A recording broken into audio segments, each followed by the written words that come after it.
நமக்கு இருக்கக்கூடிய பிஎஸ்ஓ படியே 195 196 சிஆர்பிசி 2O இதெல்லாம் வந்து எஸ்ஹெச்ஓ பற்றி தானே சொல்லும். இதில் இதெல்லாம் எஸ்ஹெச்ஓக்கான பவர் தான் சொல்லும். அதுபடியே ஆக்ட் பண்ணிட்டு போகிறது. எஃப்ஐஆர் போடுறதுக்கு நான் தான் station house officer, station handling officer, நான் தான் ஹேண்டில் பண்ண முடியும் என் ஸ்டேஷனை அப்படின்னு சொல்லி அந்த எஸ்பிக்கு உணர்த்தணும். இல்லைன்னா எஸ்பிக்கு பயமுறுத்தணும். இல்லைன்னா உங்கள்கிட்ட வர்றோம்ன்றாங்க, அனுப்பவா அங்கே காலையில் டிபிஓக்கு வந்துடுவாங்க. இவன்ட்டே சொல்ல வேண்டியதான் ஒரு 50 பேரை கூட்டிகிட்டு போடாங்க அப்படின்னு சொல்லி. அப்போ இதெல்லாம் எடுத்தீங்கன்னா தான் அந்தந்த இன்ஸ்பெக்டருக்கு உரிய வேலையை அந்தந்த இன்ஸ்பெக்டர் தனித்துவமாக செய்யக்கூடிய நிலையை அந்த எஸ்பியை உருவாக்குவார்.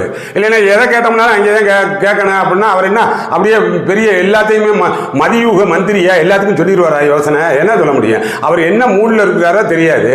ஏய் வையான்வாரு, பொரியான்வாரு, அப்புறம் பேசுகிறேன்வாரு. இவர் வெயிட் பண்ணிக்கிட்டே இருக்க முடியுமா? ஒரு கேர்ள் மிஸ்ஸிங் வருது, ஒரு உமன் மிஸ்ஸிங் வருது, கொஞ்சம் அசந்திங்கன்னா அடுத்த நாள் காலையில் என்னமோ ஒன்று ஆயிரும். அதுக்கு யார் பொறுப்பு? நான் நேற்று சாயங்காலமே அங்கே போயிருந்தேன், என் பிள்ளையை தேடுவதற்கான நடவடிக்கை எடுத்திருந்தால் காப்பாற்றியிருக்கலாம். வருதுல எத்தனையோ ஹைகோர்ட்டில். நீங்கள் போயிட்டு கொஞ்சம் நல்லா பார்த்துட்டு காலையில் வாங்க. எனத்தை நல்லா பார்க்க புகார்னு வந்துட்டான்ல நிலையத்துக்கு. புகார்னு வந்துட்டா கேர்ள் மிஸ்ஸிங்கா உமன் மிஸ்ஸிங்கா போட்டுற வேண்டியதான், கையில் கொடுத்துட வேண்டியதுதான். அதை வந்து இது மாதிரி வந்திருக்காங்க சார், கொஞ்சம் சீரியஸாக தெரியுது. அதனால் நாளைக்கு காலையில் இது பெருசாக ஆவதற்கு முன்னாடி ஒரு எஃப்ஐஆர் போட்டோம்னா பக்கா சேஃப்டி.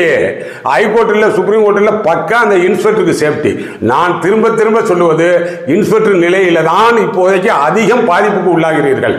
அதனை தடுக்க வேண்டும், அதனை பாதுகாக்க வேண்டும். நீங்கள் தைரியமாக செயல்பட வேண்டும். அந்த தைரியம் இல்லைன்னா லாண்ட் ஆர்டர் விட்டு போயிட வேண்டியது.